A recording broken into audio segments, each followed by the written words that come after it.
今日好高興能夠請到曾鈺成主席喺我哋當中，同年青人一齊對話。咁咧就大家其實咧對曾主席就一啲都唔陌生嘅，成日喺電視都會見到佢喺立法會開會嘅時候咧，佢就正正坐喺中間嗰個位咧，就係佢。但係我都簡單介紹一下曾主席嘅背景，等大家咧就更加認識啊曾主席嘅。曾主席咧就佢係立法會嘅主席啦，咁呢個係大家都認識佢。佢亦都係全國政協嘅委員，而且咧就擔任咧多項嘅公職。包括咧香港公開大學嘅校董啦、培僑中學嘅校監啦，同埋培僑小學嘅校董啦，亦都係證券及期貨事務委員會嘅委員、東華三院顧問成員啊等等。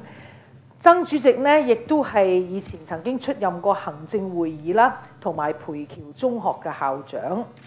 咁啊，曾鈺成主席呢，係早年呢就畢業於香港大學嘅數學系。咁分別咧就亦都係香港大學教育嘅文憑，同埋咧就攞過教育碩士嘅學位。喺2008年9月嘅立法會嘅選舉當中咧，曾主席係參加港島地區嘅直選勝出嘅。喺同年嘅10月咧係當選為特區第4屆嘅立法會主席。咁所以今日喺大家面前嘅呢，就係曾鈺成立法會主席。我哋用掌聲再一次多謝。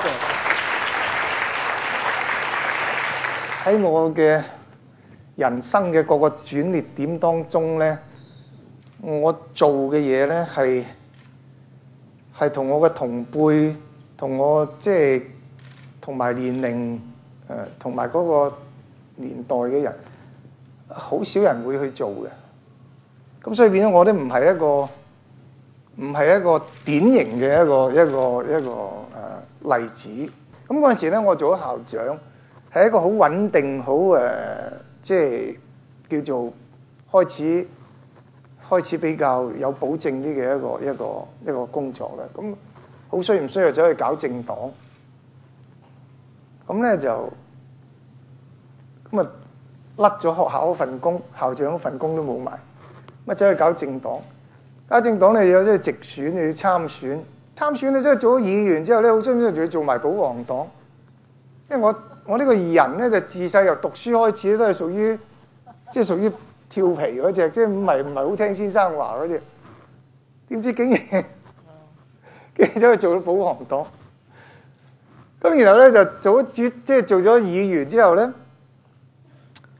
咁喺議會裏邊咧都叫有10年8年經驗啦，開始即係對嗰個議會工作比較熟悉，同時咧就喺同事當中、喺傳媒當中都話：得啊，曾鈺成即係辯論幾好啦咁樣啊！即係議會裏邊，即係有時參與嘅議會裏邊辯論咧，都有啲嘢講下啦咁。點解就走去做咗主席，就封咗嘴？啲人話你咁中意辯論，而家連辯論都唔準你講嘢啦咁樣。有啲人成日問我：你有冇翻轉頭睇有冇後悔？我覺得唔係，我話俾人知咧，我最自負嘅一樣嘢，我個人都唔係好謙虛嘅人，但係我都知道自己邊啲係唔得嘅，唔得嗰啲我唔會認得。但我最自負咧，我覺得即係話我係好喜歡，亦都好善於學習。點叫學習咧？即係一個新嘅一個環境。我唔識嘅，學到識嗰樣嘢，我唔識做嘅，學識做。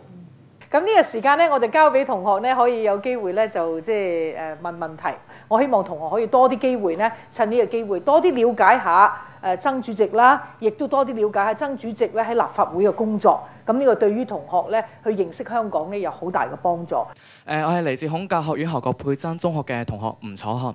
咁我想請問一下，立法會咧本應係一個嚴肅嘅地方，咁但係近日寫民建嘅議員咧就帶入啲粗口文化啦，同埋啲激進嘅行為喺立法會度。咁你究竟贊唔贊成呢啲咁嘅表達手法咧？咁如果你唔贊成嘅話，咁你有咩解決嘅方法咧？多謝。我都覺得好有趣呢件事，即係我嗱呢樣嘢咧，我絕對無意話鼓勵我哋嘅同學要講粗口，但係咧嗰個問題點解會有一啲語言係被定性為粗口咧？係好有趣嘅事幹嚟。你諗真下咧，如果你真係自己去諗下咧，冇一個好簡單嘅答案嘅。即係點解有某一啲字眼、某啲詞句佢話係粗口咧咁？但係你揾個同義詞咧，佢就唔係粗口噶咯喎。你唔知明唔明我講乜嘢？好似深奧咗啲咁多。即係你講，你話有某個字係粗口，因為佢係指某樣嘢，但係你嗰樣嘢咧換過一個講法嚟到講，佢就唔係粗口噶喎。即係嗱，呢個係一個複雜嘅問題。不過立法會咧就唔應該係決定邊啲字係唔係粗口嘅一個場合。所以我講嗰啲説話咧，有啲傳媒係報導得唔係好準確咧，就引起一啲誤解。有好多人喺報紙都寫文章批評，話曾鈺成咧話立法會咧要設一本粗口冊，即係話我要整個表，將所有啲粗口就立晒落去，然後再嗱呢啲咧就係粗口嚟嘅，就唔準講嗱。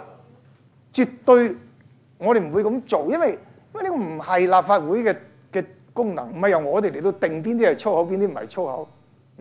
咁有啲人講得好啱嘅，即係揾啲專家都唔得啦。咁你點解由你立法會議員嚟定邊啲係粗口唔係粗口？